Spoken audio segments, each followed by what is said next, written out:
Record fans and friends, welcome to So I Married a Record Collector.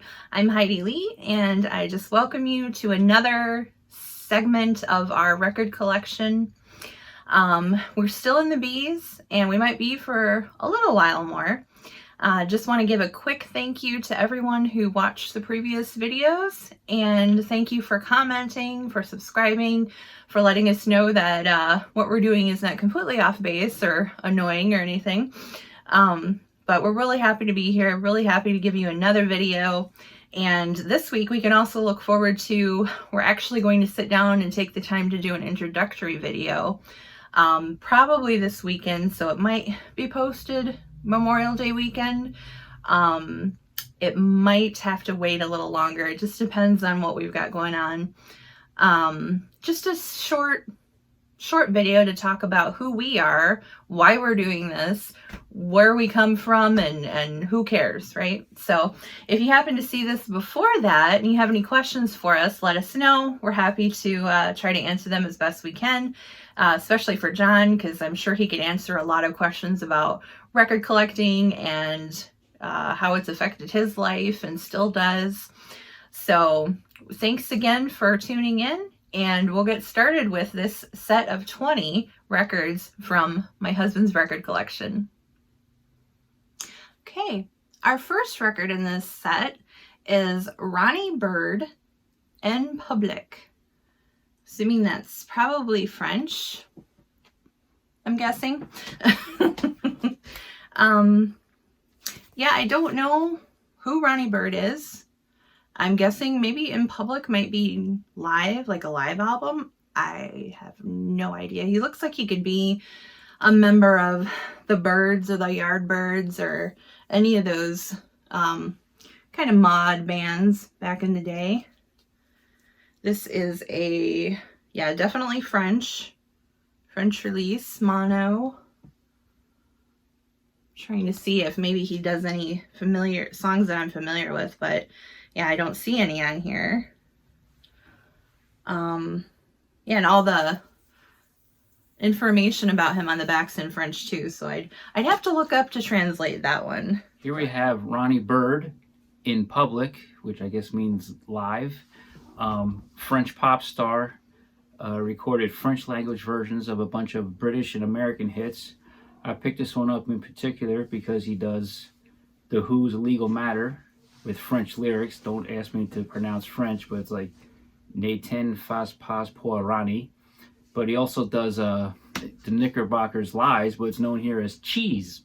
I guess lies in French is cheese. And also the Pretty Things Don't Bring Me Down, The Turtles, Almost There, Stones, Blue Turns to Gray. I Can Only Give You Everything by Them. Interesting. French, it's always interesting to hear other cultures, foreign language, interpret English music. Oh, he does the Small Faces, Hey Girl. I was trying to remember where I got this, but there's obviously a sticker here. Black Cat Records, which was in Red Bank, New Jersey. They're gone now. I remember they had a three-legged dog. It's also on the Eva label for you collectors of British and garage stuff from the 60s. Remember the Eva label out of France, which was basically a bootleg label. But it was the only game in town for a long time until people like Edsel and C for Miles came along, and Sundays. Although they kind of existed at the same time, but Eva was like the first. So Ronnie Bird, En Public. Most of these recordings, I believe, are circa 1966 on the Eva label. Up next, we've got the Byrds, the British Byrds. I do know there is the American Byrds, which is spelled B-Y-R-D-S, and then there is the British Byrds, B-I-R-D-S. And this one's called These Birds Are Dangerous. Looking pretty dangerous there. And yeah, I've heard a few songs from them. Pretty good stuff. I know that You're on My Mind song. But yeah, famously, probably most famously known for being the group that Ron Wood from the Rolling Stones was in. You can see him definitely pick him out on the front there, sitting on the bench. Here we have the Byrds, not those Byrds. These are the British Byrds, featuring Ronnie Wood, pre-Jeff Beck group. It's called These Birds Are Dangerous. It's an EP on Edsel, consisting of their first three singles, all on Decca. Like, there are only 3 singles on Decca, which is the majority, the big chunk of their discography. Like I said, basically an EP. It's on Edsel, and it's funny to me because the band is the Byrds, so the catalog number is Nest 901. Great English freak beat featuring Ronnie Wood in his first recorded band. I think they were calling themselves the Thunderbirds when they started out. Then they learned of Chris Farlow's Thunderbirds, so they became the Byrds. You'll hear that they play this a lot on Little Steven's Underground Garage. Also, the story behind them: when the American Byrds first came to England, these guys met them at the airport with like a cease and desist order saying, "You're using our name." And years later, Ronnie Wood met David Crosby. He said, "Hey, you remember those British guys that met you at the airport with the lawyer stuff? That was me." Anyway, this has been superseded by the Collector's Guide to British Birds CD I have over there on Duran, which puts more of their work on there. Some acetates, demos, the reaction single, alternate takes of that. But I hang on to this because this is one of my earliest purchases from vintage vinyl, and it just never left the collection. And again, a fetishy thing. It's cool to have. The Byrds, These Birds Are Dangerous on Edsel. I have absolutely no clue what this is, but it's called Black Pearl. Black Pearl is the band, and I'm guessing that it's self-titled. I don't see a title on this one. Looks like it is from 1969. Definitely a rock album of some sort. Not really sure what it sounds like or the significance of it in John's collection, but I don't see any songs either that he would have gotten it for, so I'm assuming that it's just, probably a cool band that I've never heard of. So again, got that Atlantic sleeve there. Here we have Black Pearl from 1969 on Atlantic Records. Found this, I believe, at a record show. It was always on my mental want list, something to look out for. I can't recall how I found out about this band. Read about them somewhere in some gold mine or something, a quick blurb, or I keep thinking I learned about them. They may appear on one of those early Rhino Nuggets comps, although I seem not to be able to find evidence of that. Kind of heavy rock with a soul blues influence. Interesting thing about this, I don't know the band members' names, although they're all over I don't know who's who, but 2 members of the Barbarians of Are You a Boy or Are You a Girl fame are remembered members of this band. Not Molty, the drummer with the hook, but 2 of the other guys. And it's a little cliche because to show their blues cred, they have a guy in the band his name starts with the initials BB. Don't remember too much about what this sounds like. I haven't played it in a long time. They have one more album, a live one, on the Prophecy label, where they do like a 10-minute version of James Brown's Cold Sweat. I don't know, always read about it being like an early heavy metal, hard rock album. Also, it's got some radio stations call letters on here, WNCE. You might have to look it up, see if they're still around or who they were. Black Pearl, Atlantic Records, 1969. Up next, we've got Black Sabbath, Volume 4. I can honestly say I know Black Sabbath, not a Black Sabbath fan. I know a lot of record people out there are going to be like, oh, how can you not like Black Sabbath? They rock so much. And it's like, yeah. It's just, I grew up with some people that listened to Black Sabbath quite a bit, and it brings back a lot of really not so swell memories. So I don't actually go out of my way to listen to Black Sabbath. I did get it, the Osbournes and everything. That was pretty hilarious at times, if not completely crazy and sad. But yeah, this is Black Sabbath Volume 4. Don't know a lot about their discography. I'm assuming are there other records with volume 3, 2, 1 that has the same kind of cover and they all go together? I have no idea. This is just me spitballing here and guessing that maybe that's what they did. But like I showed a second ago, this does have a gatefold with some pictures. Like a little girl in there. I can cover my face up, that's okay. So this may be an original, I'm guessing. Of course, it has, you know, Snowblind and Changes. You know, I know I mentioned briefly before that John and I are not huge Bob Dylan fans, but we do tend to sometimes like Bob Dylan songs done by other people. I know I like Ricky Nelson doing some of his songs. I like, you know, you hear a song and you're like, oh, Bob Dylan song. You know, I tend to like him more as a songwriter than a performer. That's just me. And so, you know, Changes, when I heard, what is his name? Charles, I'm blanking on his last name, soul singer, came into some fame in the 2010s, I believe. Older guy, he passed away a few years ago, but anyway, he did this amazing soul version of Changes and I really liked it. So, you know, oftentimes it's not really the song, it's the performer. And I can respect Ozzy Osbourne for the fact that you can't understand a word he says when he speaks, of course. I know people have said this before, but you can understand him when he sings for the most part. So anyway, it's a classic album. Not going to deny that it has a place in rock and roll. And if you love it, awesome. Just not for me. Here we have Black Sabbath, Volume 4, their fourth album. This came out in 1972. This also comes from what I'm calling the Old Bridge Basement Collection, when I was gifted a bunch of records that were probably not my friend Don's permission to give away. My favorite Black Sabbath record, I love the production sound on here, and it has two of my favorite songs, Supernaut and St. Vitus's Dance. Supernaut has a monster riff and then like a Santana-like breakdown with percussion. And it was also Frank Zappa's favorite heavy metal song. He thought it was the best example of heavy metal music.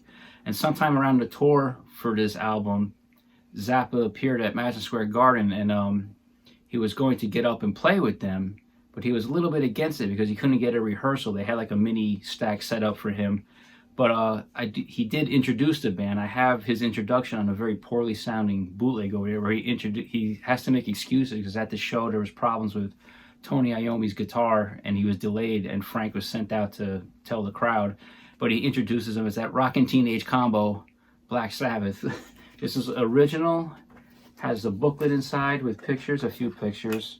And they recorded this in Los Angeles, and they were staying in a mansion in Bel Air that belonged to the DuPont family of spray paint fame.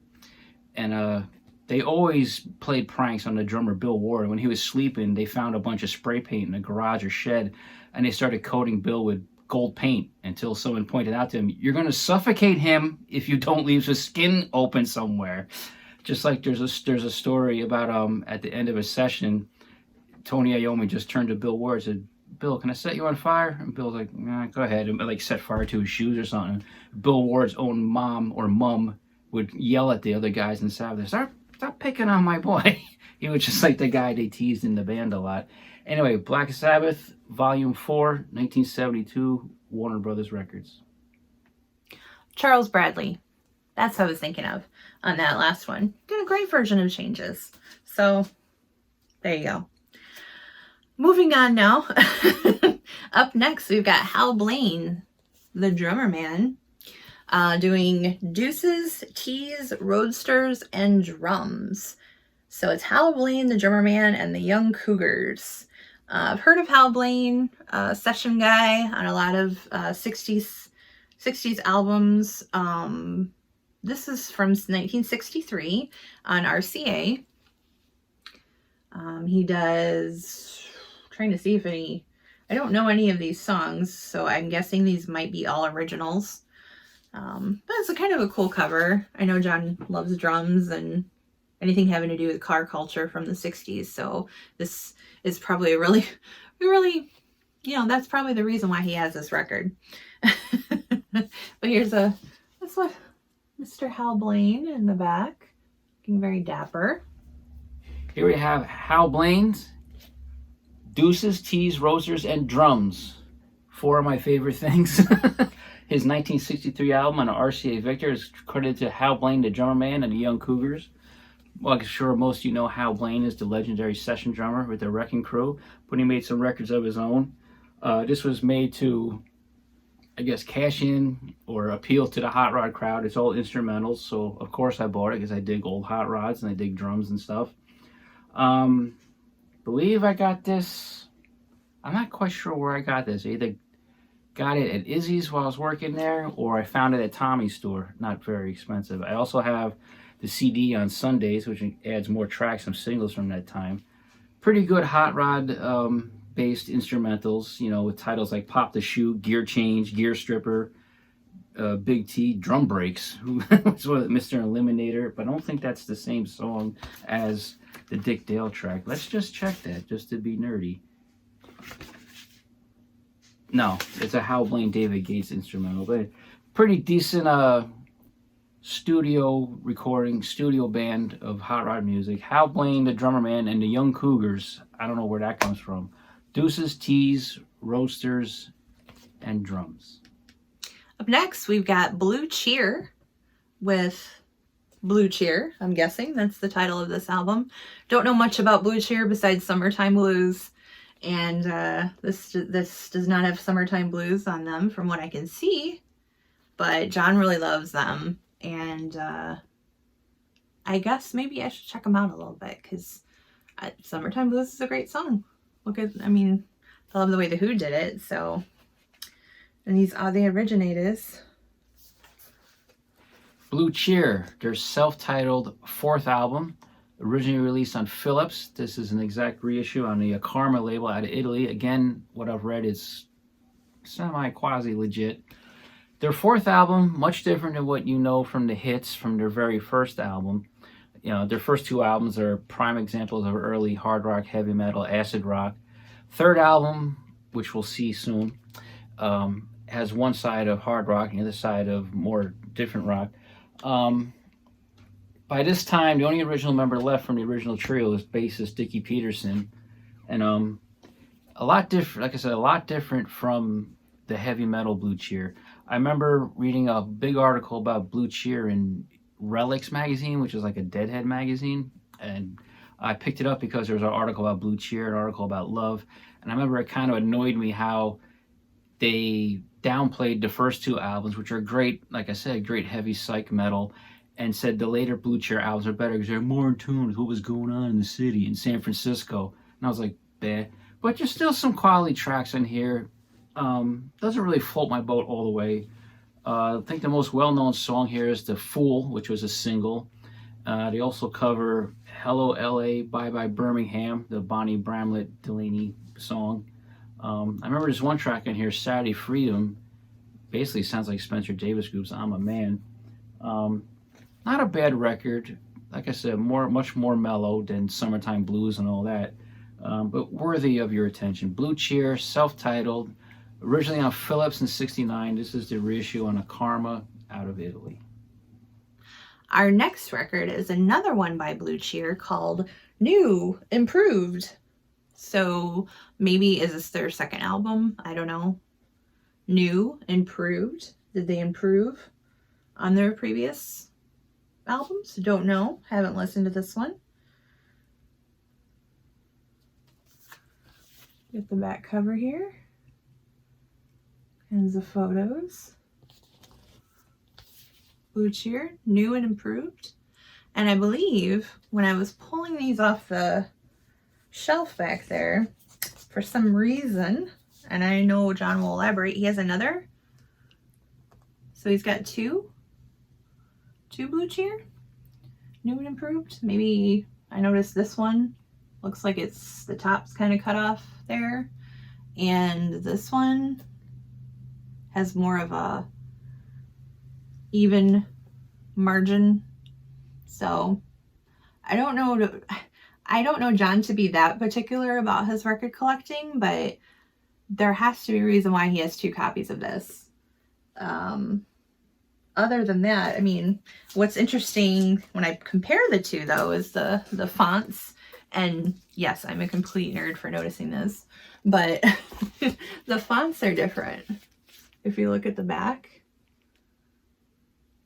So maybe it's just a different pressing, a different year. Well, this one, actually, I look a little closer. This is from Italy. And this is from Chicago. So could be he just had the opportunity to get one from Italy and one from the US. Don't know, but I'm sure he will enlighten us. So yeah, Blue Cheer, new, improved. Here we have Blue Cheer's 3rd album, which is called New Improved. At this point, original guitarist Lee Stevens had left, and Randy Holden, formerly of the Other Half, joined. A schizophrenic record, because one side is the power trio with Randy Holden, which is still heavy psych, early heavy metal, while the flip side is a completely different lineup where they're now pretty much a quartet or quintet with Bruce Stevens and Ralph Burns Kellogg, who were from a band called Mint Tattoo, which I also have. And you're probably going to wonder, why do I have 2 copies? Well, I'll tell you. This is my first copy I bought, which is an exact replica of the original Philips release. It looks very much like an actual Philips pressing. I don't know if it's official or not. I got it at Vintage Vinyl long ago, excuse me. Not quite sure if, like I said, I'm not quite sure if it's an actual official reissue. I just remember buying this and like, this is awfully hard to get this record in and out of the sleeve. Then I don't know why, years later, I picked up the reissue on a Karma, like the other album. I can't remember why I did. I guess I bought this thinking it was like more official and may sound better or something. Or maybe I brain farted and forgot I already had it. So I have 2 copies. Why am I keeping 2? I don't know. Just like I say, it just never left the collection. So I got 2. Sue me. Blue Cheer, new and improved, early 1969 on Philips Records. One side of serious heavy power trio. The other side, much more mellow, Grateful Dead-ish San Francisco music. Up next, we've got another record by Blue Cheer. This time one called Oh Pleasant Hope. And there's the cover there. You can see kind of a patchwork quilty, Laura Ingalls designed cover. In that light blue and purple. Don't think I've ever heard anything off this album. Just a quick glance at the track listing. Here we have Blue Cheer's final album from 1971 on Philips, Oh Pleasant Hope. This is an original. As you see, I got this at the Princeton Record Exchange for $6.99. Again, very, very different from the early Blue Cheer and much more San Francisco sound. Pretty pleasant record, though. I read somebody made comparisons to like acoustic Led Zeppelin with this, but I wouldn't go that far. It just has this, you know, patchwork family artwork. I know by this time Dickie Peterson's almost a guest in his own band. He has like 1 songwriting credit on here, and just plays bass guitar and vocals. Gary Yoder of CAC was now lead guitarist in the band. Ralph Kellogg's still in here. Norman Mayall's on drums. He used to be in the Sock with Camel. The one song I know the most is the one called I'm the Light, because my very first CD I ever bought was a Best of Blue Cheer, and that was the last song on there. Can't tell you too much more about it. I really should play it again. There's also a song with a funny title. It must be some kind of a song about a local cop or something. It's called Lester the Arrester. So, Blue Cheer, Oh Pleasant Hope, 1971 on Philips Records. Up next, we've got The Blue Things. Looks like a self-titled album. Very shiny, so I'm guessing this is probably a reprint. It says it's from 1966 on RCA, The Blue Things. Don't know any songs off this one either. Here are The Blue Things, 1966. Here we have The Blue Things on RCA Victor from 1966. This is an exact official reissue of your one lone album. Sometimes there's some confusion. Is the album called The Blue Things, or is it called Listen and See? Is that a blurb, or is that the actual name of the album? But the labels and the spine don't say Listen and See. So to me, it's just The Blue Things. They were a folk rock band out of Lawrence, Kansas, which interests me because, like, I want to know I don't know much of their backstory, just a few things of how they ended up on RCA Victor. They had a few singles before. They must have made some local noise and came to their attention. I always see them described as sounding a lot like the Byrds, a folk rock band. When I played it recently, my mind went more to the Beau Brummels. I thought the vocals and guitars were like that. Mainly original tracks, except for a cover of Ain't That Lovin' You Baby and Dale Hawkins' La Do Da Da, which is a pretty good song. Oh, and Dylan's Girl in the North Country. I'm not going to be able to pronounce the leader's last name right. He's a Val Stokelin or something, like a Danish name, kind of. And after the Blue Things broke up, or after he left them, because they did make some singles without him later, he did an album on Dot called Gray Life, which I actually saw in an antique store downtown. But I didn't buy it because even though it's an odd, weird thing, rare thing to have in a collection, musically, it's not my thing. It's kind of like downer, folk, lonesome stuff. Not something you're going to play a whole lot. One of those records you keep on the shelf just to go, hey, look at that guy. Yeah. Anyway, Blue Things, self-titled, RCA Victor, 1966, exact reissue.